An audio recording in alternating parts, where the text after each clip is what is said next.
Hello, everybody, to another episode of Half a Clue Movie Review. Hey. On today's episode, we are going to cover the Oscars 2022 ceremony or nomination predictions. Or actually, no, not that was winner prediction. That was the most butchered way I think you could have possibly said that. Basically, the 94th Academy Awards is coming out very soon. And we are predicting the winners for this year's Oscar ceremony. Yeah. You can put your money down. Whoever we say, there is a 99%, there is a 100% success rate. So far. God. If there is a 100% success rate, Gold Derby, please hire us. We will be your next editors. That's not true. We have not had success yet because this is our first time. This is our first time, yeah. But we shall see. I'm pretty confident in these, honestly. Yeah, because a lot of them this year is kind of easy, but the picture's hard. I'll say that. Yeah. Once we get to Best Picture, it's actually it's a two-man race, seems like. Yeah, it used to be a one-man race, but now it's like Coda suddenly out of nowhere was two-dog race, maybe. Okay, so like I said, we're gonna go over each category. We've watched everything in every category except some of the categories had documentary, like the documentary short, like Bully was not available, right? Easily accessible or stuff like that. Riding with Fire, which just became available, and I did watch it again. Still think it's not going to win. But yeah, stuff like that. When it was with the ones that weren't accessible. Other than that, everything we've done research. We looked at the stats. We looked at the past the 93 winners and shit like that. So there's been a lot of blood, sweat, and stats into this. Yeah, if you've watched any of our other Oscar videos, which there are quite a few, they will be linked down below. Subtle plug there. You can see all the different reviews for all the films, and we recommend to watch a lot of these. Honestly, I think you'll hear our disappointment in some that we think will win over others. Just look up above. We have we're trying. The point is we're trying to leave our biases, at home, and we're trying to give the winners that we believe will have the highest likelihood of actually winning, whether that's what we want or not. Yes. Okay, so we'll start off with visual effects. This is the easiest one. It's Dune. Yeah, it's Dune. It's just it won everything. It's sweeping everything. It's I really doubt that anything else will take this. Yeah, Free Guy looked good. Shang-Chi had times where it looked good. Or Shang-Chi, sorry. Spider-Man had moments where it looked good, I think, and Free Guy looked very good. So it's all of these were great.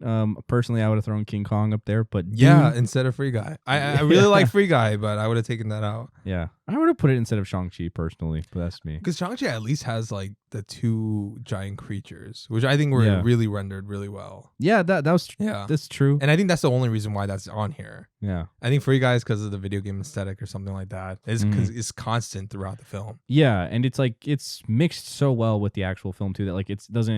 It could have very easily looked tacky or something, but it looks great. Honestly, it's pretty seamless. But yeah, we think Dune's gonna take it. Dune is again, it's strongest point, visuals, man. The visuals are intense. They put a ton of work into practical effects and also, of course, the computer generated ones, and it all kind of blended together seamlessly. It's a really gorgeous looking film, and there's a lot of effects going on, and yeah, it makes it work every time. So. The next category is best makeup and hairstyling. This one is also, like I said, pretty much Eyes of Tammy Faye has been sweeping this competition so far in the precursor race. I think a close second is Coming to America because that old man makeup is kind of insane. They just released a BTS of all the old man makeup that they did for several of the characters. Yeah. I think that's a close second. So, but I think Eyes of Tammy Faye is going to get it. Yeah, it's this. It has the best combination of honestly, it's you combine Coming to America with Cruella. It's you get a lot of that of elaborate makeup and hairstyles and everything, but also you get the old person and gradually aging effects with it. And was it Jessica Chastain's character? Her weight kind of fluctuates and everything, and her age, obviously, she starts off very young and gets older. and it just like it works really well. She looks fantastic. I had a little bit of qualms with how they made Andrew Garfield's like old person effects. Yeah. I was like, I didn't just like I don't know. It's just not maybe as good. also because he just looks so youthful. He does. Yeah, it's just like he just naturally looks so youthful. Yeah, he looks. Yeah, exactly. He looks like a boy. So it's like, oh, here he is. He's like 60 or he's like in his late 50s. I'm like, I don't know, like man. he's like I say, he's really good in the film. Yeah, he's. But I think it might have been miscast personally for me, just because like aesthetically, he's like he just looks super young. Yeah, that's fair. No matter how much old man makeup you put on, I'm like, I just can't. I bet you that guy is also gonna age really well. Oh yeah, I bet you. Yeah, he's. That's why I was like, when they showed him and he's again supposed to look old, I'm like, if he actually looks this way when he's old, yeah, good he for wins. him. Yeah, he definitely wins. Him. Yeah. So anyway, we think Eyes of Tammy Faye's probably gonna take this one. Okay, moving on. Costume design. This is easy, Cruella. It's all about costumes. Yeah. And there's this one sequence where it's just like this long 300-foot dress or whatever. It's really fucking.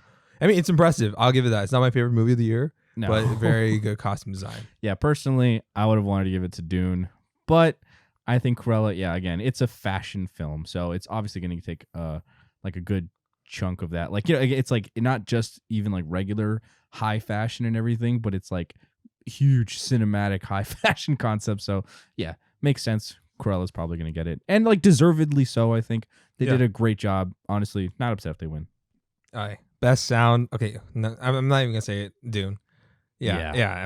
We don't need to explain this. Yeah, you can look online. Look at the sound documentary they had. 30 minutes of like how they made the sounds of Dune. It's fucking insane. Yeah. We have one friend who was like, we won't say the person in the friend. He's like, the sound wasn't that good. You don't have to say it like that. But yes, I'm the mean guy on the podcast. I have to. You know what I mean? But yeah, the sound quality, it's incredible. Like, I guess the amount of work that they went into make this. It's again, they made a whole documentary. Like, why is there whispering in the film? Why does whispering represent the Bene Gesserits? It's just the amount of like thought and care that went into the sound design for like different characters, the planets, the scenes, like just there's so much that goes into it. Like even just like the sound of the like probably my favorite parts is when they talk about the sound effect for the actual worms. Yeah. It's This is more visual effects, but remember they you know how they got like the look of the worms, like how they moves on the inside? How is that they I saw like Corridor Crew did a Dune VFX breakdown with the guy who was in charge of the worm animation. Okay. And he said that they just chugged one of the, I forgot what it's called, but long microphone looking lens inside a beatboxer's mouth. Oh, and just had him just beatbox or something and just like beatbox. And they recorded that footage and they rendered it in their like, you know, basically like whatever like software they have. And that's the inside of the worm. That's insane. Again, that's why it's probably going to win Best Visual Effects, or that's one of the reasons why. But again, for sound, the sound design, I love that. Like basically, they said this first they were making like big kind of like doom doom, like foreboding sounds of this giant worm, and Denis was like, no. I want it to sound like, you know, basically like an insect, like something small, like a fluttering kind of noise, and it worked perfectly because in practicality, for something to move through sound, through like sand like this, it kind of like vibrates it and whatever, and it's like so cool. So much thought and emphasis came into every part of this film, but particularly the sound. So yeah. Anyway, next category, Best Original Song. This is not as cut as dry, but I'm gonna put my bet on No Time to Die. It has won the BAFTA and stuff like that. So the other close option might be Dos Agritas. Is that how you say it? Dos Agritas. Yeah. Is that how you say it? Or I'm not entirely sure, to be honest. I speak Spanish, but I'm like Agrientes, if I had to guess. Agrientes. Yeah. Basically, it's like two butterflies. Or no, two caterpillars. Yeah, it's two caterpillars. I remember that. Yeah. Either that or in the third place would be Alive, but I doubt it. I really doubt it. Like my personal choice was like, I feel like honestly, I feel like Be Alive could maybe sneak in there and take it just because it's a very big, like bombastic song and whatever. And it's like gets you hyped leaving the theater. But yeah, it seems like No Time to Die, Billie Eilish and her brother Phineas O'Connell. Yeah, that's her brother. Brother, yeah. It seems like they've got a lot of momentum behind them. So yeah. And Best Original Score, also easy, Dune. The only runner-up possibly is Power of the Dog, Johnny Greenwood.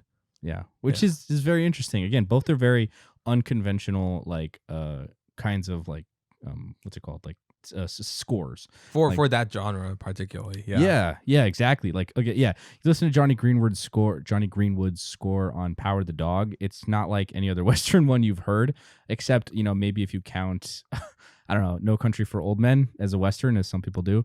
It's like, even then, it's like, again, super unconventional, but it's like, it's very different. It's intense. But Dunes, again, there's just recently Hans released a little documentary on how they made that score, and it's like, it's fascinating. It's really cool. Just go check it out. It's great. If you've already seen the movie, then you know. Yeah, you know what's it called. Okay, let's go to, and also for the last thing about Dune, the score. I recommend. I think it's like Thomas. He's Thomas Flight or something. He does like, why does Dune sound so different? He does a cool breakdown of how Hans Zimmer uses certain themes to replicate something, like especially during the fight with Paul Atreides versus Paul Atreides at the end. Yeah, and how like he uses a little bit of Duncan Idaho's theme in there.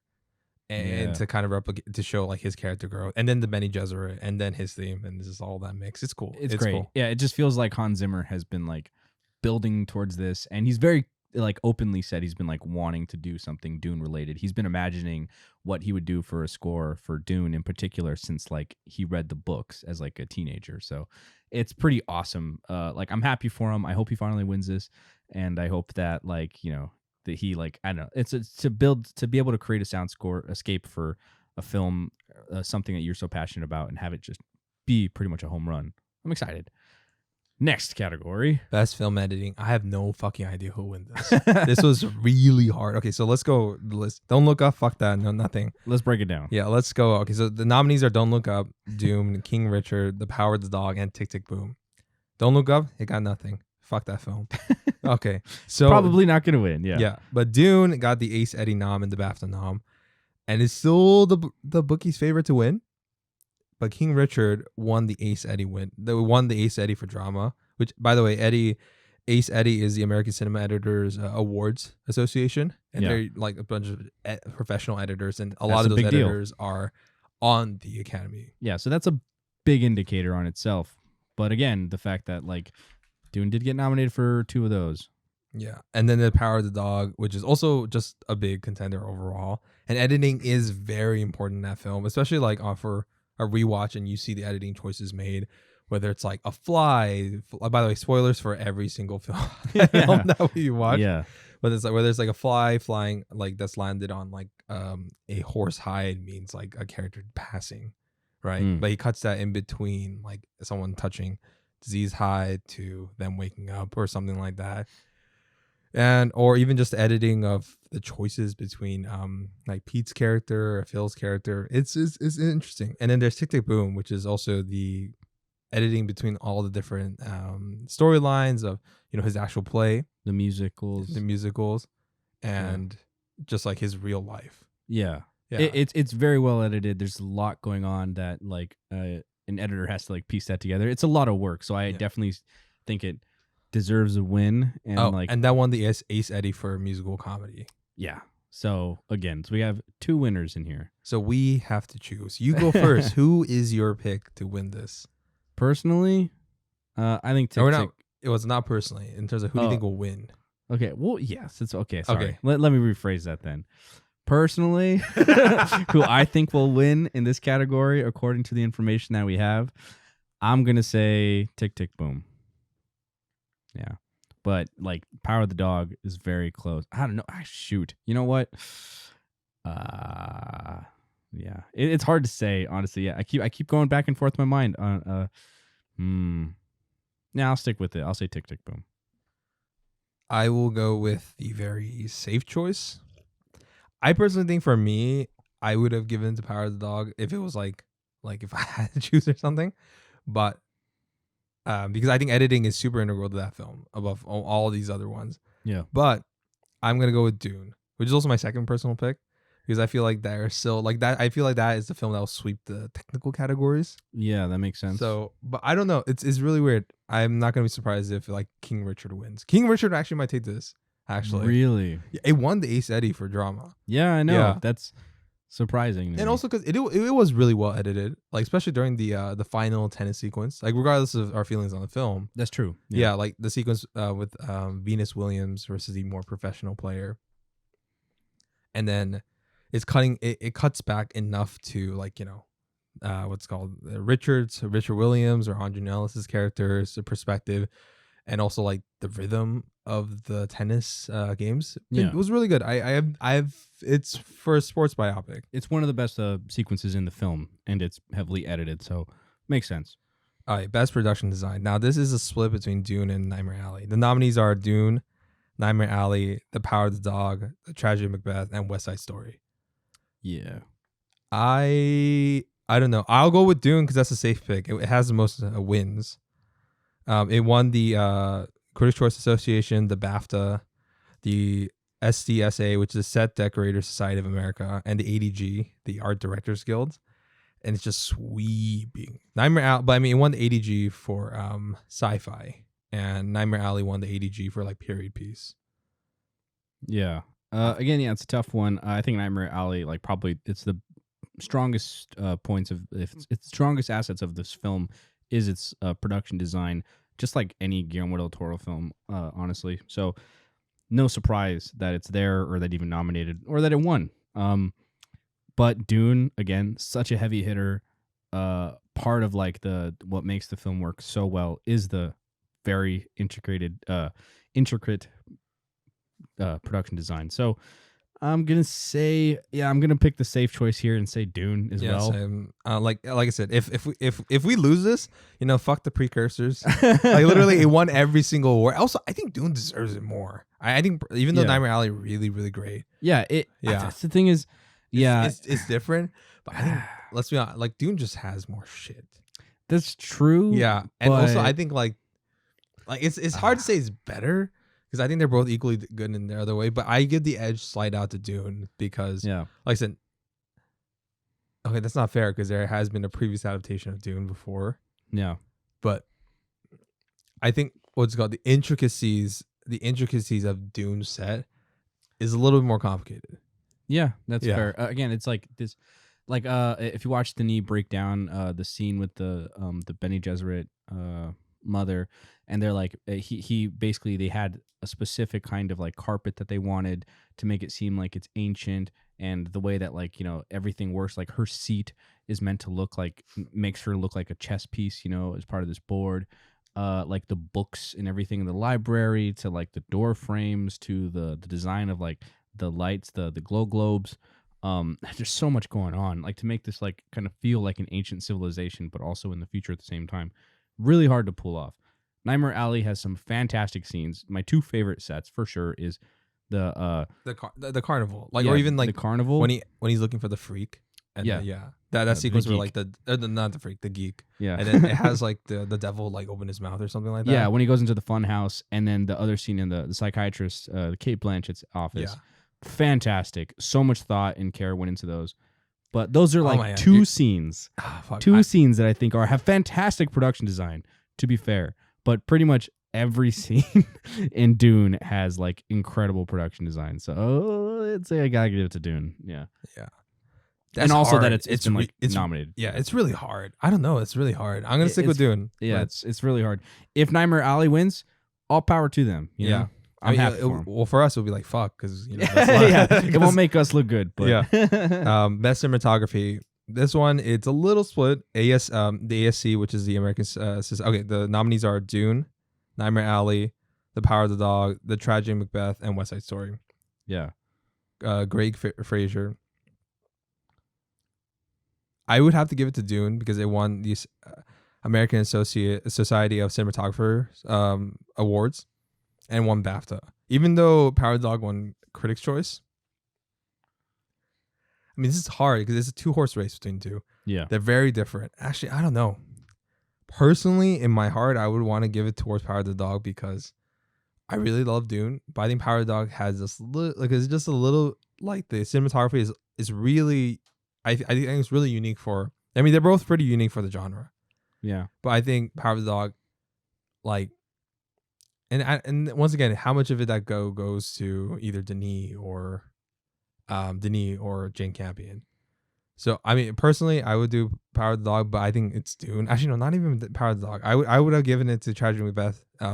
The DP with Bruno Delbonnel. Oh crap! Yeah, it's like we didn't even mention Tragedy Macbeth. It also could have won for best production design in my heart. Yeah, too, no, because it's incredible, and it goes in tangent so well. It's so I think so undervalued and underrated this year, or not underrated. It's ridiculous. Yeah, I would say underrated. Yeah, it's like I'm bummed out, but I think because it's Shakespeare, so everyone's like, oh, it's another Shakespeare film. Yeah, it's a black and white Shakespearean film.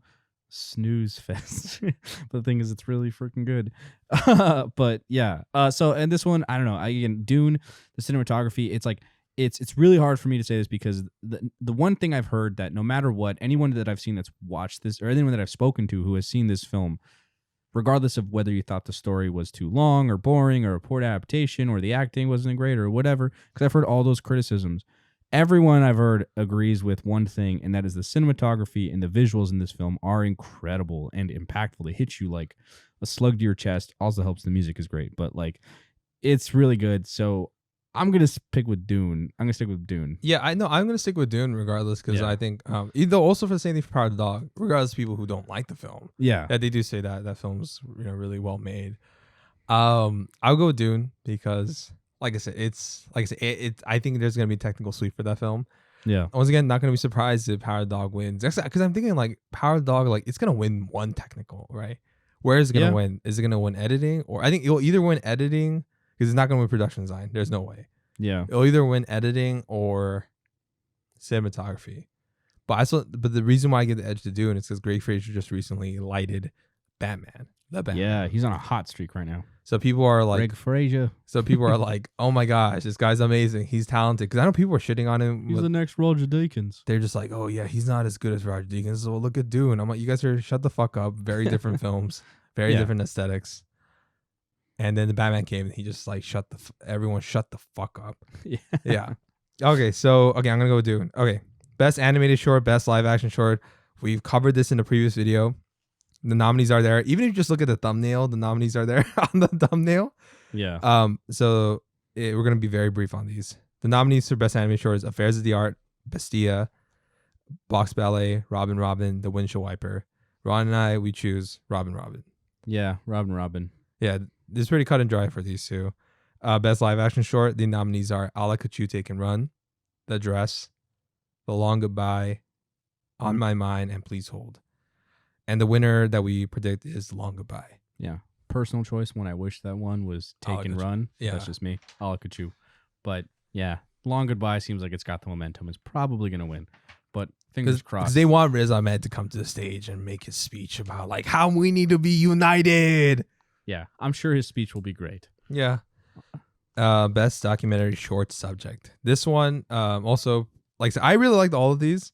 Lead Me Home, it might have hit a soft spot with me. So the nominees are Audible, Lead Me Home, The Queen of Basketball, 3 Songs for Benazir, and When We Were Bullies. When We Were Bullies, like I said, this guy confronting I think this guy's confronting his bullies from his childhood. Audible is about it's pretty interesting. It's about a school for deaf kids, and it covers the people and they have one of the best football teams in high school, composed of all deaf children. Wow, which is interesting.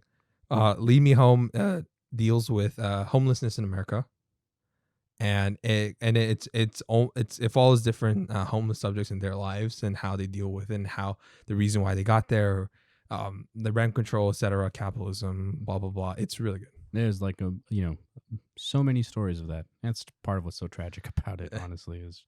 Yeah. Anyway, and 3 Songs for Benazir is about it's about like this guy from this Afghanistan village that wants to join the National Army, and he's a singer, and the tragedy that befalls him for joining the National Army.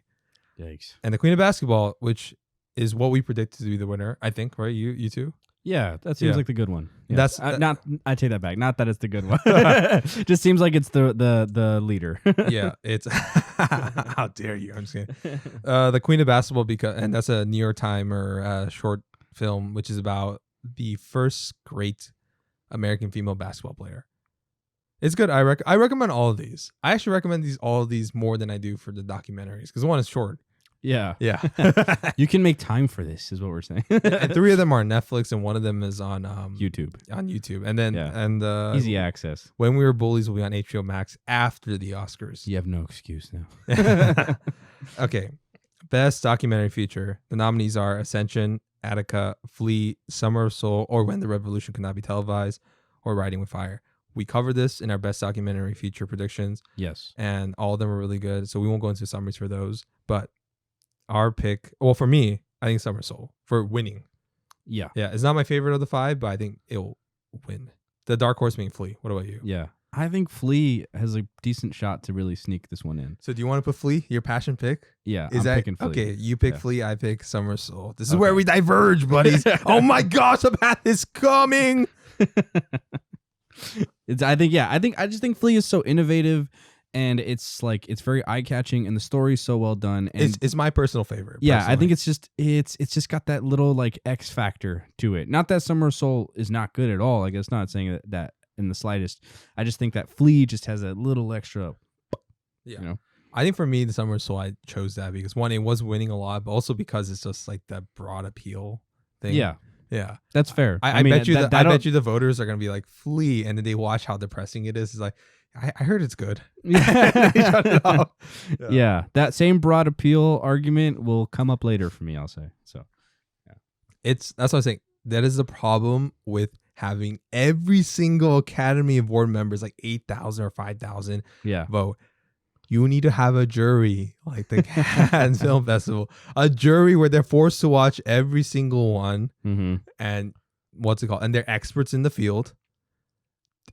8,000. It's a popularity contest at this point. Yeah. What if they don't? That's why Disney wins Best Animated Feature so many fucking times. Yeah. Speaking of Best Animated Feature. Okay. And we also covered this in Best. Like I said, we've covered a lot of these categories. So watch the videos. Yeah.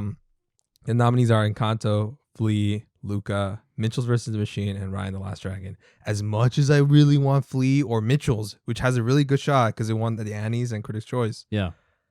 But Encanto won the PGA, the Golden Globes, and the BAFTA. And it's really, really, really, really popping on the charts with... we don't talk about Bruno. Yeah. Which apparently it's... Pressure. It's people even more like... It's apparently doing like more numbers than Frozen's Let It Go. Wow. Yeah, so I'm like, okay, that's cool. It's a better song, that's why. Yeah.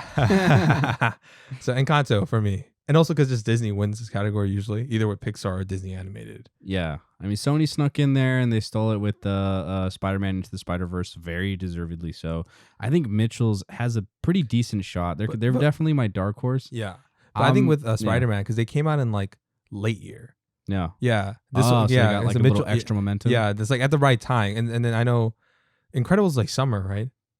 Incredibles 2 was summer. It came out like pretty early. So it kind of like died out by time, and then that was the new shiny thing. And admittedly so, Spider-Verse is better, in my opinion. Absolutely. It's so much better. And I liked Incredibles. Didn't love it.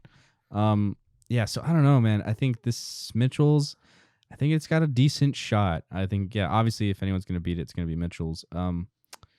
Yeah, you know what though? Are you gonna switch? I think I'm gonna say Mitchell's. Okay, that's on cool. me. Yeah, we'll see what happens later later on. We'll compare our numbers post Oscars. We'll see what happens. But yeah. All right, best international feature film. Are we even gonna talk? I mean, okay. And once again, these nominees we've mentioned before in previous video. We've got a video. Yeah, go watch it. Watch these movies. Yes, Drive My Car, Flee, The Hand of God, Lunana, Yak in the Classroom. I don't know why the fuck this is here. And The Worst Person in the World. Yeah. Drive My Car. Again, it's been crushing it. It won everything. It's literally won every single fucking It's award. fantastic. Go watch it. We both agree. It's going to probably be Drive My Car. And now this is where we kind of might diverge because this is kind of weird. We don't know who'll win. Honestly, and this, I think like this will probably help whoever wins. I'll say this. Okay, this is probably might be the most important category to determine who will win Best Picture. As soon as they read the winner, that's the winner for Best Picture. Oh. Unless it's a surprise. Best Adapted Screenplay. The nominees are The Power of the Dog, Dune, Coda, The Lost Daughter, and Drive My Car. My personal pick, Drive My Car. But it's a 2-horse race between The Power of the Dog and Coda. Coda just recently won WGA and BAFTA, but WGA, Jane Campion is not eligible. I don't think she's a member, or that at least that screenplay is ineligible for the WGAs. Yeah, because she's not a member. But the Power Dog won Critics' Choice, and won a bunch of awards before then too. Yeah. So it's a 2-horse race. I don't know. I mean, right now Coda has like kind of like the late surge going on. Is their heat is there super hot right now? Yeah. So you go first. This is like, it's such a tough one. I don't know. I think of the two, for me, I think quality wise, because also I'm reading both screenplays. Okay. There's a like, it's kind of insane. Like when you watch the film, this, and there's a lot more thought, and also reading the book, there's a lot more thought put into Power of the Dog and like the themes and like the descriptions and how it ties into each other, and the act structure. Yeah. It's the thing about like Power of the Dog. It's there's a lot less dialogue. Like there's a lot less like stuff like between the characters. So much more is like implied, and that goes into like a well structured screenplay that like you're gonna get like these complex characters, and there's so much nuance and subtext constantly flowing throughout the film. Coda, it's a very fantastically written film that is like heartwarming, and it's beautiful, and it's such a feel good film. So it's like, it's hard to say which one. It's like the reason why I lean towards Coda, why I think it has a better chance, is yes, because it's hot and it's one, but also because I just think people want that kind of feel good film in their life, and it has the mass appeal factor, like I was mentioning before. But I think Power of the Dog is just on a technical level, just it surpasses it a bit, or not by a little more, much more. Yeah. And I think it could be coming in hot so as well. So I'm gonna give it a Power of the Dog. I don't know. This is hard. I'll go passion play Power of the Dog, because I feel like, because I want that to win Best Picture personally, but I it's weird. Like either war could be this. Okay, I will give it, because people overplayed the WGA, but because like Power of the Dog just wasn't nominated, right? It's just not ineligible. So that's a huge factor. That's very but important. But there's another thing. I think also they might be like, Jane Campion already won. She won this for piano. So they might be like, she already won. Do we really want to give her another one? Yeah. And do we give it to the new Sean Heder? Yeah. Oh, you know what? Let's split this. You do Power of the Dog, I'll do Coda. Okay. Yeah. All right. Yeah, this one's like, okay. We'll see. Okay, Best Original Screenplay. The nominees are Licorice Pizza, written by Paul Thomas Anderson; Belfast, which is written by Kenneth Branagh; Don't Look Up, a screenplay and story by credit, Adam McKay; and David Sirota, who has a story by credit. Oh, God, disgusting. This category seriously. is such a King Richard, Zach Balin. The Worst Person in the World, which is yes, thank God. That was a great choice. To get nominated? Yeah. Yeah, absolutely. Yeah. Yeah. Will it win? No. No. Escovedo and Joaquin Trier. Personal pick, Worst Person in the World. But I think the two people it's a 2-horse race between Licorice Pizza and Belfast. Licorice won BAFTA. Belfast won the Critics' Choice and Golden Globes. What about the fact that Don't Look Up won the Writers Guild? It doesn't count. I'm not gonna count it because I think Really? oh, you know what? That I'm gonna mention. Yeah, that is important to mention, because that fucks up Licorice Pizza's win, because everybody thought it was gonna win WGA. Yeah, but Licorice Pizza lost Don't Look Up in WGA. My God. So, which is, I don't know. What is this world coming to? I'm like, seriously, are you guys fucking kidding me? But whatever. I wanted to go to, because I'm thinking like, are they really gonna? One of these two films are gonna be empty-handed. Yeah. By the end of this. Which is why, like, to my argument, why, God, as much as I don't want Don't Look Up to win, I feel like it was so hot. People were so enthusiastic about the film because they connected to it. Personally, I don't understand why. I hated the movie. Honestly, I thought it was terrible. Before you say that, because I feel like I know where you're going with this. Belfast is ineligible to get nominated for this category. So it couldn't have competed. It couldn't have competed against Don't Look Up and Licorice Pizza. Interesting. But the thing is, I feel like Belfast has kind of fallen off a bit. Like I mean, it just won best like British film at the BAFTA. Okay, that's cheating though. yeah, At BAFTAs, and it did just recently win the Critics' Choice. That's true. That is true. And also, to be fair to Don't Look Up, it's also kind of the burners have really gone simmered down. You know? So it's like people were really hot on it for a while, and it even got nominated for Best Picture, which is shocking. But like it's like it hasn't been like winning a lot. It's really kind of cooled down. It feels like it was gonna win at least something, right? So this feels like something that it would win, possibly, even though I don't think it deserves it, but it could possibly win. It's like it could be that sneaky factor. So this could be the one. This could be the thing where it just sneaks in and just snags this award. Are you gonna say Don't Look Up? Are you gonna put your vote? Are you gonna put your vote? I don't want it to, but I don't know, man. I mean, it's not the bookie's favorite. I'll give you that. Yeah. Yeah. I feel like it could be that dark horse. You think so? Are you gonna commit to it? The thing is, I also feel like Licorice Pizza, this feels like the category it would win in as well. Yeah, because 11 nomination, Paul Thomas Anderson has not won once. This will be his first win. Yeah. Which, again, the fact that he's gotten nominated 11 times and hasn't won, to me, is a good indicator that he may not win this one. Again, like... Or it might be like, that overdue award? Yeah, I know. Yeah, like kind of like... They could have said that for the past, 4. Well, I mean, because and this is really big. I mean, especially with, what's his name? What's hurting? Kate Winslet. Yeah. Or even Leonardo DiCaprio. Both of them, actually. They got nominated 5 times. And they didn't win for the awards they thought they were going to win. And then they won for the award no one thought they should have won for. Okay. Like Kate Winslet for The Reader, really. Yeah. It should have won for Eternal Sunshine and Spotless Mind. Yeah. And Leonardo DiCaprio, even though I think that performance, I mean, he was the best of that year. It was either him or Steve Jobs. But he won for The Revenant. Right? That was the 5th nomination. I mean, that's acting, but this is a little different. Yeah, this is different because I think, again, that's 5 nominations. For acting, that's pretty huge. But for this one, this is his 11th nomination. Or no, is this his 12th? No, this is 11th. This is 11th, yes. Because he's also nominated for like his name is, he's on the picture and director stuff. Yeah. Too. Yeah. So I don't know, man. And Kenneth Branagh has 8 nominations, 0 wins. Yeah. So yeah, I think Don't Look Up I think it's, if anything else, it's closer. It's closer than people think than it's gonna win. Okay, I think it's way closer, like hot on the tails of like these two films than people think it is. Commit. But okay. But I'm gonna say Belfast because I feel like that's the one where they're gonna just give him that one, even though But I do want to say that's even if it Don't Look Up somehow sneaks in there, I'm not gonna be that shocked. Yeah, I'm just gonna be like, I agree. Actually, I like Don't Look Up. Wow, because Adam McKay previously won for The Big Short. Yeah.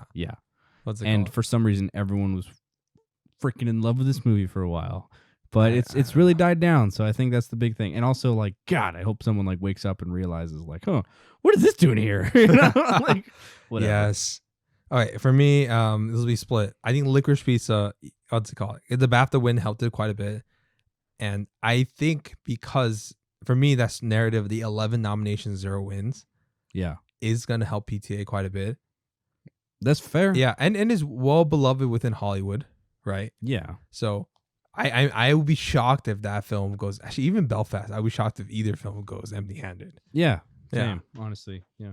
So we'll see. If Belfast wins Best Editing, I will give Licorice Pizza will win Original Screenplay. They're gonna spread the love, but we'll see. We shall see.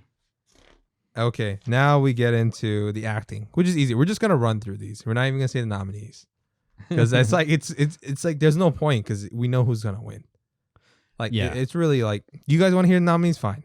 You bitched, so I'll say it. Even for our audio only listeners. Energy, yeah. Best Supporting Actor.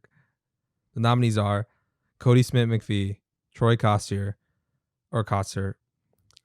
Kieran Hines, Jesse Plemons, and J.K. Simmons. It's going to go to Troy Kotzer. He's been winning SAG, BAFTA, Critics' Choice. He's been sweeping everything.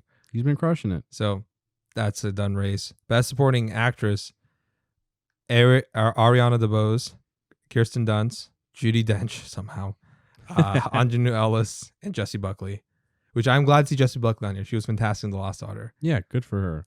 And also in Men. Yeah, that watch her out. Really cool. I want to see that. Go check out Men, please. what's it called? Ariana DeBose. That's just easy. She's been crushing it as well. Yeah. And she's the one where like everyone's like who like there's people like who should win and who will win. She's both. Yeah. Debatable. Really? For other people, yes. For me personally. You. Oh, you don't think she's the best of this category? No. Really? Yeah. Really? I would give it to Kirsten Dunst. Really? Yeah. Wow. Hot take here. Hot take. Oh. But anyway, hot take. For the best hot actor take. contenders. Hot take. Contenders. Hot take. Okay. Oh my god. Okay, sorry. Okay, best actor contenders. Okay, right. You mentioned your opinion on Ariana DeBose before, so we don't have to repeat that. Yeah. So there's Will Smith, Benedict Cumberbatch, Andrew Garfield, Denzel Washington, and Javier Bardem. So personally, I would go for like, Benedict Cumberbatch, Andrew Garfield, or Denzel Washington. But King Richard, Will Smith, he's probably gonna win it. Yeah, he won everything. Yeah. He even won at BAFTA. And they hate Will Smith. Yeah. They hate Will Smith. I'm serious. Yeah, no, yeah. And he won for King Richard. And, he did a good job. I think that he's like, It is his best performance in a while. Yes, easily. Yeah. That one, I don't know, maybe After Earth. I'm just kidding. For me, it's my favorite performance from him since Wild Wild West? Ali. Oh, okay. Yeah. Oh, really? Yeah. I mean, Pursuit of Happiness, everyone jerked that off. Yeah. But maybe because like that character is super problematic in my opinion. Chris Gardner. Where like people go like, it's such an inspirational story. I'm like, this guy's like choosing the worst life for his kids to be homeless and shit. I mean, it's cool, but he made it in the end. But what if he didn't? That's like a very that's a very different ending, right? Yeah, we'd be looking at that whole story differently. Yeah. Yeah. In Wild Wild West, things are so much simpler. Yeah. Instead of Matrix, you chose Wild Wild West. Like I said, good taste. Good taste. Will Smith. So whatever. We think Will Smith's probably gonna take this one. I don't know. Close second. I mean, I guess not that close, just because of I think where close the wind second is will be blowing. Benedict. Yeah, Benedict Cumberbatch seems like the most likely to possibly snatch. Yeah, and that's like one of his best film performances. Yeah. So if you're filling out a ballot sheet and you feeling spicy, go for Benedict. Best actress, the nominees are Nicole Kidman for Being the Ricardos, Kirsten Stewart for Spencer, my personal pick, Olivia Colman for The Lost Daughter, Jessica Chastain for The Eyes of Tammy Faye, and Penelope Cruz for Pelham Mothers. The winner, it's probably Jessica Chastain, The Eyes of Tammy Faye. She won SAG and she won Critics' Choice. Golden Globes doesn't count with Nicole Kidman. I'm sorry. Yeah. This one, I think I'm gonna go against the grain here. Really? Okay. Yeah. Yeah. Okay, I think Jessica fine. Chastain is I think she carries that film. Yeah, she really does. Yeah. Yeah. I think she's the only fantastic. the main redeeming quality of that film. Yeah, really, really. She knocks it out of the park as Tammy Faye. You kind of lose her in it, but yeah, I think you could say the same thing about Kristen Stewart and Spencer. Oh, she does great. I think the thing with Kristen is because she's a first time nominee. Yeah, she doesn't have the narrative overdue. That's true. Jessica Chastain's been nominated for Zero Dark 30 and stuff like that, and she's been in the industry. Actually, no, Kristen Stewart. She's been in there since she's a kid. Yeah, but in terms of in the awards contention, she has been longer in the race. Yeah, that's true. Yeah, and Jessica Chastain, people love her. Yeah, people really love her in the industry. I love Jessica Chastain. Yeah, I love Jessica Chastain too. Yeah. I would personally want Kristen Stewart to win for Spencer. Yeah. But the fact is, she hasn't won a single fucking award besides. Yeah, that's why people don't think she was even going to get nominated for this. Yeah, well, I mean, she at least got nominated for Critics' Choice and stuff. Like I said, if she won Critics' Choice, yeah, then okay, she has a shot. Yeah, because that's the one where she's competing against Jessica directly, but she lost the competition. Yep. So it's true. I'm kind of the odds are just again she has nothing. You know what I mean? It's true. Yeah. Yeah, and that's why I'm not even putting Penelope Cruz at Parallel Mothers because she also has nothing. Yeah. Oh, and she killed it, of course. All of these women crushed it, except maybe arguably Nicole Kidman. I'm sorry. Yeah, Nicole. I'm sorry. You're not Lucille. You're good. You were good. It was a good performance. Yeah, she was good. Yeah. Yeah. I think she did. Yeah, it was a great kind of Lucille Ball impression, or not exactly an impression, version of Lucille version Ball. of Lucille Ball. The thing is, I didn't buy that she was Lucille Ball. Yeah. It might be fucked up, but just because of physicality, it is true. You just don't look like Lucille Ball. You don't feel like Lucille Ball, in terms of just the way you speak and stuff like that, mannerism. Other people might say differently. I would say so too. Yeah, I just didn't really buy her as that. I think she did a great performance, but yeah, it just wasn't. It wasn't for me. Yeah. So all these women I think were fantastic. So are you sticking I with think Kristen Stewart for Spencer? I'm gonna, yeah. Like again, I'm going against the green. Yeah, that's fine. and that's gonna probably cost it's your me. passion pick, right? Yeah, I think it is. Yeah. Yeah, it's definitely my passion pick. I feel like she's the one that's gonna slip in there, and she's gonna take it. I'll be. This is the one time we're very happy I'm wrong. Yeah. Okay. Though don't get me wrong, Jessica Chastain wins, I will also be very happy because I'm like, yeah, she's the best. She's finally a Best Actress winner. You know, both, like I said, both are deserving. Those are 2 out of the 5. Even though Penelope Cruz is really great, Yes. I think those 2 out of the 5 are my favorite. Yeah. Yeah. I don't know. And Penelope Cruz is really good, but I'll say this, but Jessica Chastain, maybe her performance stands out so much because the film around her is not the best. And she's literally carrying the film to an Oscar nomination. She is the film. She's dragging it through the mud. Yeah. She does a lot in that film. Yeah, she does. She's like, I don't know. She's on screen like almost every second of that movie. Like it's pretty crazy. But yeah, so that's my passion pick is Kristen. And you're going with Jessica? Yeah, I'm gonna go with Jessica. Yeah. Cool. All right. Best director. Oh fuck, we're not even. It's Jane Campion for Power of the Dog. Jane Campion's probably gonna win. The other nominees are Kenneth Branagh. I didn't want to say it because it's just obvious. Kenneth Branagh, Belfast. Paul Thomas Anderson, Licorice Pizza. Steven Spielberg for West Side Story, and Ryosuke Hamaguchi for Drive My Car. I think a close second is probably Steven Spielberg. Yeah. When I mean close, it's like it's 300 miles away close. Yeah. I'm just like, there's really no competition in the sense. And well deservedly so. If it was Denis Villeneuve, I think Denis had a real shot at taking her down. But he's not. Yeah. Which is a big flub on the Oscars part. Yeah, for realsies. And Jane Campion, like, congratulations to you. You did a hell of a job with this film.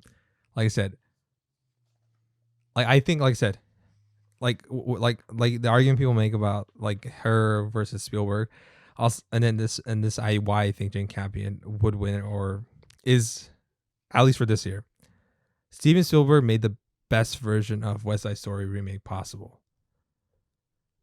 But Jane Campion could also probably do a really good version of West Side Story. Not as good as Steven Spielberg, though. Yeah. I'll say that. But I don't think Steven Spielberg could have done any, could not have made nearly as good or a good Power of the Dog film. That's fair. Because I think in terms of subtle filmmaking, remember Schindler's List? This is called, it's like, oh yeah, just so you know, evil is bad. Let's follow a girl with the red. Everything's black and white. And the child is innocent, so she's red. It's just a subtlety different... is not subtlety. Okay, he's good with subtle camera work, but subtlety narratively, not the best. Yeah, it's not. Yeah, it's not a strong suit. It's not a style of filmmaking. Jane Campion is like, she's like kind of really proven herself to be maybe a real leader in that. Yeah. If anything, there's just so much subtlety going on that I know a lot of people that like tapped out of Power of the Dog like halfway through. Well, yeah, no, I think like look, I say that's the thing when we get into Best Picture. Yeah. What's it called? You know what? Okay, I'll say that real quick. Let's just read the nominees for Best Picture. Okay. All right. And it's a 2-horse race, by the way. Belfast, Coda. The Best Picture nominees are Belfast, Coda, Don't Look Up, Drive My Car, Dune, King Richard, Licorice Pizza, Nightmare Alley, and The Power of the Dog, and West Side Story. It's a 2-horse race between The Power of the Dog and Coda. Yeah. All right. So back to my thing about Power of the Dog. When you mentioned people tapped out. Regular people tapped out. I'll say that. Like non-industry or whatever. Or non-film bus. Yeah, normies. Yeah. Fuck you, normies. I'm just kidding. And to be honest, even me, when watching it the first time, I was like, it was, I say it was a struggle because there was always something entrancing about the film and the filmmaking and stuff like that. Yeah. But I was close to tapping out at some point where I'm like, where are we going with this? I haven't read the book by Thomas Savage. I've heard of this. But I purposely try to avoid like the themes or whatever, right? Because I really wanted to go into fresh. And then by the end of it, I was exhausted watching the film. I was just like, okay. But the ending was like, okay. When the ending happened, I was like, it kind of recontextualizes the entire film. But also like, and then watching it the second time, like I actually had a notepad and I was like writing down, okay, so Pete does this, but does this. He touches a comb. He shows this in front of Phil, but shows this in front of his mom. Mm-hmm. And Phil, and also with Phil, this and that, or even like the act breaks, like when the act breaks happen. like almost like as if it was like a novelistic film, right? Yeah. And by doing that, and then I think it's like, well, now I'm gonna watch it again for our upcoming Power of the Dog episode. Yeah. That by the time that happens, it'll be like my 5th time watching it or something. Yeah. I'm saving what I have to say about it until we do that episode. But yes, there's a lot more subtlety in the film. Like we mentioned, James Campion is like subtle as hell throughout that film. All the characters' motivations, even like what is this movie trying to say or do? It takes a while to really kind of unfold in front of the screen. A lot of people say that's a slow burn, but also a lot of people would say that's boring. Yeah, and for people like that don't just for people who don't get the message, right? Yeah, I understand because they're just like, what the fuck was that about? Yeah, where like, why was he, why was he like why was he bathing with a handkerchief? Yeah, I still have people ask me that. That baffles me a little bit. It's like I feel like you get it. It's like that was what was his name? Bronco Henry. Bronco Henry. Yeah, we're all Bronco Henry. But yes, yes. So the point is like when it's a film you have to like think about when you're gonna recommend it to somebody, who you'll recommend it to, and it's definitely not for everyone. And I'll say this, and if you do recommend it, I always preface to people. I always say, even to Ron, when I say you will probably not be engaged or like it the first time. Yeah. But on rewatch or just thinking about it, it kind of grows. Yeah, it's like for me, it's like There Will Be Blood. Where it's like, yeah, I remember that. We talked about it the first time. You weren't the biggest fan, but now I think you like it a lot. Yeah, right? I like it much more. But yeah, it takes a while because the first time I watched it, I was like, okay, I get it. And you get to the end, and it's like, oh, okay, like now I'm really seeing what this movie's like, trying to be about. Like, all right, and then yeah, again, the more you watch it, the more you like. You really start to see all the subtleties and differences, or even like the first Blade Runner. I know that's it's like that's one that like I know a lot of people like they watch it and they're like, I don't really understand it like the first time, or they're like, I didn't like it, or I thought it was boring, or why is this like so slow? But it's like a movie again. It's a very different, obviously, completely different style of filmmaking. But it's like you just want to live in that world. But whatever.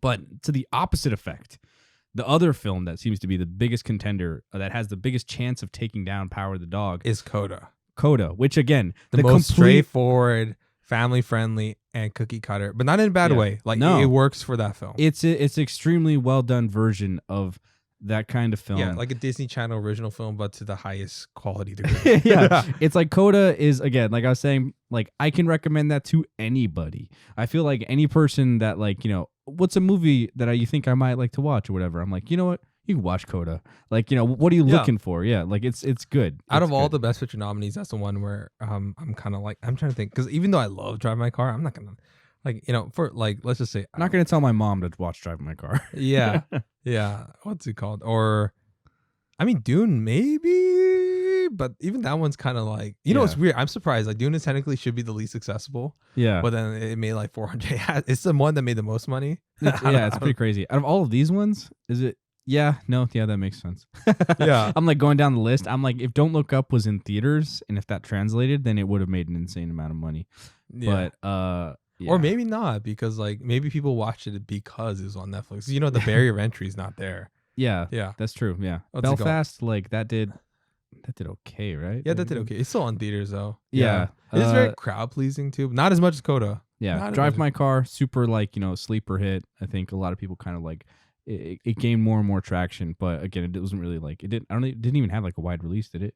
Not in the U.S. I mean, Asia and stuff. Yeah. Yeah, of course. Yeah, but Dune, of course. Yeah. Big powerhouse West Side in this Story. one. Yeah, West Side Story is also like I would say like a crowd pleaser type of film. Yeah. Yeah. It's like that's another my favorite crowd pleaser of this group. Actually, I don't know. I mean, I really like Coda too. So. Yeah, personally, I think Coda was my favorite. West Side Story, second most. Again, crowd pleasing film that I liked in this film, or I liked in this grouping right here. But yeah, I don't know. But going through all of this, okay, so let's just go. Let's go to the stats first, right? Okay. All right, let's go argument for and against the Power of the Dog.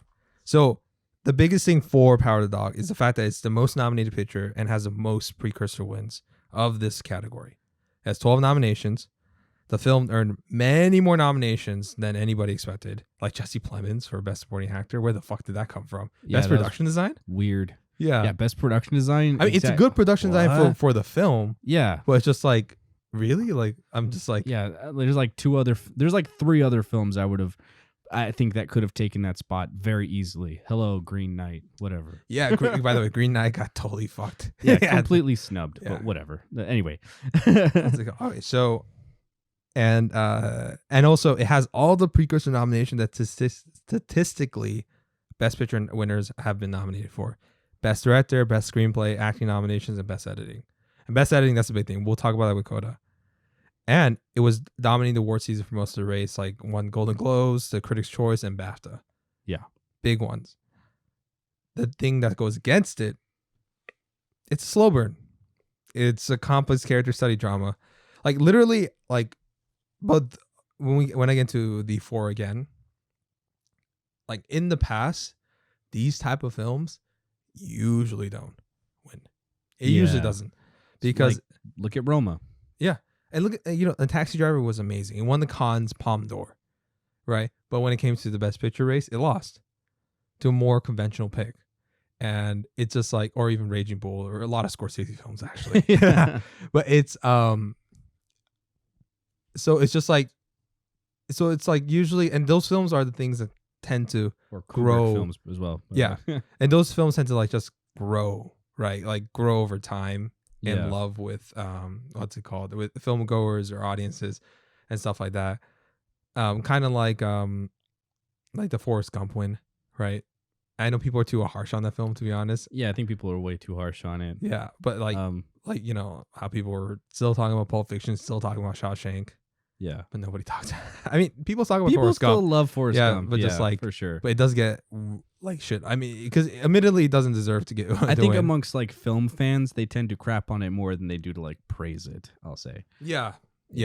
Unless like your average film goer, probably loves Forrest Gump more than like I don't know, or at least have seen Forrest Gump rather than like even Pulp Fiction or what was the other one? Shawshank. Or no, and actually Shawshank is like been like hoard out on TV. Shawshank at like that's. I was talking about my mom earlier. That's her favorite film of all time. It's fucking fantastic. There's like no false speed in that film. Yeah, it's like arguably like a perfect film. It's really really well done. But yeah, anyway. So the point is that like Power of the Dog, it ain't no Shawshank. It is not green. It's not what's it called? It's probably more. Like, it's probably more like Roma or Pulp Fiction in terms of like it's unconventional for that type of thing. It's a very unconventional Western. Yeah, with no guns. No guns. Yeah, and it said the guns are attacks against masculinity. What's it called? But the one thing that's for it is that 1/4 of the Academy, after like a lot more new members, Academy Award voters, are from the international branch, and they have wider eclectic tastes. And on top of that, they tend to prefer darker, complex, or more challenging films. It doesn't have to be dark. But just like more challenging, or it pushes the envelope in cinema in some ways. That's why like something like Nomadland. That's the only. I think that's the only way Nomadland won last time, over like more like Minari or something like that. Yeah, and so that has it going for it. But now let's get at arguments for and against Coda. The biggest thing against Coda, it only has 3 nominations. Only 3 nominations. It will be one of the least nominated Best Picture winner if it wins. Mm-hmm. And then on top of that, no editing nominations. Only 10 Oscar winners for Best Picture have won without Best Editing nominations. That's In Happening One Night, 1934, The Life of Emily Zola, 1937, Hamlet, 1948, Marty, 1955, Tom Jones, 63. Notable ones, A Man of Seasons, A Godfather Part 2, Annie Hall, Ordinary People, and most recently, Birdman in 2014. Well, it made sense why that did it, right? Because it's a one take. I mean, it's kind of bull. It is bull. It's bull, but like, I see why they didn't nominate it. Yeah. But again, if you take out Birdman, it's been 40 years, 40 plus years since. No, even more than that. That's like. 19... Oh yeah, no, it is 40 years. Yeah, it's like 42, right? 42 years. Fuck. Since we've had a Best Picture winner that didn't get nominated for Best Editing. So you take that into consideration. The cards are really stacked against Coda. Yeah. And it makes sense too, because editing is, I think, the backbone. Like it's the backbone of post production for film. How the film comes together. Yeah. But wait, there's more. Yeah, and there's another one. It has no directing nomination. No directing. Out of 93 films that have won Best Picture, 67 of them have also been awarded Best Director. And only 5. Yeah. Have won Best Picture without Best Director nominations. That being Wings, Grand Hotel, Driving Miss Daisy, Argo, and Green Book. And Argo and Green Book were 2012 and 2018. Yeah. Argo, that made sense because actually he was supposed to win. Ben Affleck was supposed to win Best Director, but they didn't even nominate him for some reason. That's weird. Yeah, they just like snubbed him. And he even won the DGA, the Directors Guild Award. Yeah. But they didn't nominate him. So that one was weird. So I understand that. It's like Green Book, weird apparition. I don't know. Yeah. Green Book was fucking, oh my gosh. What the and Green Book was the film that prompted the Academy to invite so much more members. Yeah, honestly, Green Book is the one that like it kind of broke the camel's back. Everyone was like, okay, like why? That's like a weird, like a win that like it's probably the most disliked, most like recent win, like modern win in Oscar history. So, understandably, again, it's a weird apparition. It's like definitely against the grain, or not like other wins, you know. We can't. It's like black men and white men could bond through fried chicken. Really, Peter Farrelly? Really? That's how you're gonna say you could heal America? Because he was like, I want to make this movie to heal America. And I'm like, with that scene? Yeah. I'm like, you're reverse Driving Miss Daisy? Did no one learn from that movie? Ironically, Driving Miss Daisy is the other one. Yeah, that one. This one. Yeah. Yeah. Okay. Oh my gosh. So what goes for Coda is that it's an underdog narrative.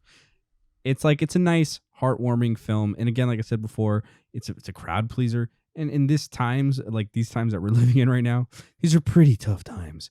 The past couple years have been rough, and they look like they're just going to keep getting pretty harsh. So I think people just normally they just like to feel good. They want those kind of films that are going to really build you up and make you feel good inside and happy and fuzzy and warm. And Coda is like fantastic at that. It does its job. It is perfect. Like great at that. Yeah. And this is the big one. It won Best SAG Ensemble and the PGA Best Picture. SAG Ensemble is like the equivalent of Best Picture. Oh, I don't know. It's like, that's a big one. I'm like, that is like the biggest thing going for it because only 2 films that have won the 2 Guild Awards have lost to Best Picture. And that's Apollo 13, which lost to Braveheart, and Little Miss Sunshine, which lost to Departed. All the other ones have won. And the most recent one being Birdman and Argo. But another big statistic that helps it, whoever wins PGA of the last 32 years of PGA winners, 22 have won Best Picture. The 3 recent of the past 10, 20 years that have not won, or the past 10 years, are The Big Short, La La Land, 1917. So it's not guaranteed, but most of the time PGA winners win. And The Big Short, I understand. Okay. I really like that film, but I had no shot. La La Land, that was a surprise. Yeah, it was a surprise because for a lot of reasons. They actually said like La La Land. What's it called? And 1917, which is also a surprise. Everybody thought it was going to go 1917, but once again, that film didn't have a Best Editing nomination. So, like I said, it's not guaranteed, but those are really good odds on that part. But then again, this is like the most bipolar like Best Picture win. It has 2 statistics that go completely against it. Yeah. And then also 2 statistics that go really for it. Yeah. I don't know. I'm like broken in this. You know what? You know what? I think we're going to be split on this. For me, because I'm going to do a passion pick, and also not even just a passion pick, because I think in the end, the international branch will come through. And it's really hard because I actually think Coda might win, but I think Power of the Dog. Damn. Okay, I'm going to stick with Power of the Dog. I'm going to stick to my guns. I'm not super confident about that pick. But like I said, it really depends. If it fucking wins Best Adapted Screenplay, then Power of the Dog wins. But if Coda wins Best Adapted Screenplay, then Coda wins. I'm going with Coda. Again, not super confident about that one. I'm not confident about either. Yeah, I feel like Coda is going to be the next, Forrest Gump. Yeah, it's you know what? Never mind. I changed my mind. It's gonna be Coda. I think so too. Actually, yeah. Really? I think, and you know what sucks? I really don't want it to win because I don't want I like the Coda getting nominated, and then like and not winning in the sense that, and then also like people be like, oh, it's a lovely film and it gets more exposure. Yeah. But as soon as you put all these eyeballs, oh, best picture of the year, right? Yeah. For a while, people will be like, oh, it is. And then like, in retrospective and you compare it to the other films. Yeah. And Power of the Dog is probably going to be. People going to be like, what? Don't Look Up was clearly the best one. Or people like Licorice Pizza, like, whatever. Yeah. How could it not win the category as, Power of the Dog and Dune and Drive My Car and Licorice Pizza? And I'll be honest. Yes. Coda, it really is not very much. I mean, for what it is, like, it's not saying it has no business there because it is better than like Don't Look Up and stuff. Don't Look Up has no business being there. Yeah, no. Yeah. It's just, it is it's not challenging at all. It doesn't push the envelope of cinema at all. No. And even for a feel-good movie, it's really great. But it's not like the best feel-good, great movie of all time. No. Like, I think Coda's a great film. And I think it's going to win because of, like all the reasons that we said. And it's just like, I think it's going to carry that momentum and it's going to be judged way too harshly in the future.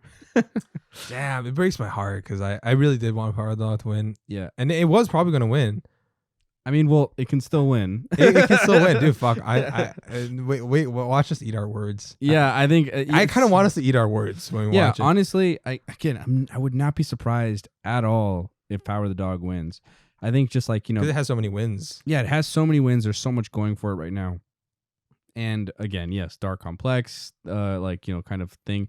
I see there's a lot of reason why it could and would win.